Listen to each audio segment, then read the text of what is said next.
एक व्यक्ति जीवन में हर प्रकार से निराश था। लोग उसे मनहूस के नाम से बुलाते थे। एक ज्ञानी पंडित ने उसे बताया कि तेरा भाग्य फलां पर्वत पर सोया हुआ है, तू उसे जाकर जगा ले तो तेरा भाग्य तेरे साथ हो जाएगा। बस फिर क्या था, वो चल पड़ा अपना सोया भाग्य जगाने। रास्ते में जंगल पड़ा तो एक शेर उसे खाने लपका। वो बोला, भाई मुझे मत खाओ, मैं अपना सोया भाग्य जगाने जा रहा हूँ। शेर ने कहा, तुम्हारा भाग्य जाग जाए तो मेरी एक समस्या है, उसका समाधान पूछ लेना।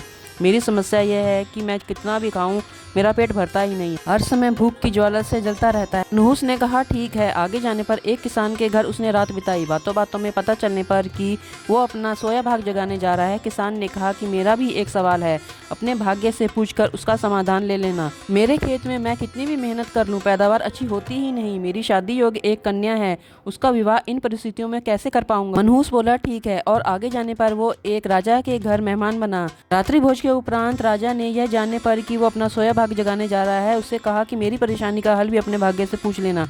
मेरी परेशानी यह है कि कितनी भी समझदारी से राज्य चलाऊं, मेरे राज्य में अराजकता का बोलबाला बना ही रहता है। मनहूस ने कहा, ठीक है। वो पर्वत के पास पहुंच चुका था। वहां पर उसने अपने भाग्य को झकझोर कर जगाया। उठो उठो, मैं तुम्हें जगाने आया हूँ। उसके भाग्य ने एक अंगड़ाई ली और उसके साथ चल दिया।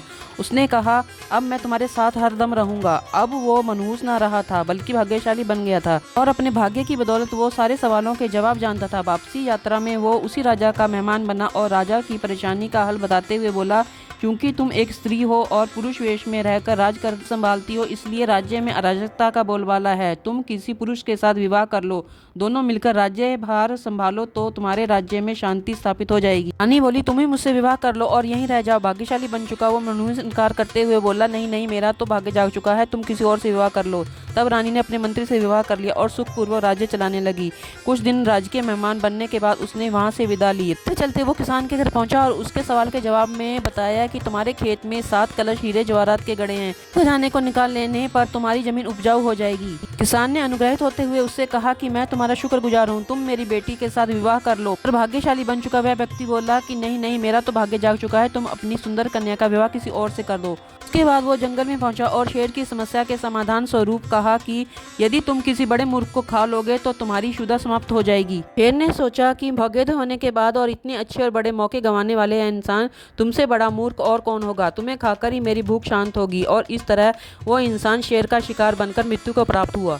इसका भावार्थ यह है कि यदि आपके पास सही मौका परखने का विवेक और अवसर को पकड़ लेने का ज्ञान नहीं है तो भाग्य भी आपके पास आकर आपका कुछ भला नहीं कर सकता। ऐसी ही शिक्षाप्रद कहानियों के लिए मेरे चैनल को सब्सक्राइब करें और वीडियो को लाइक करें।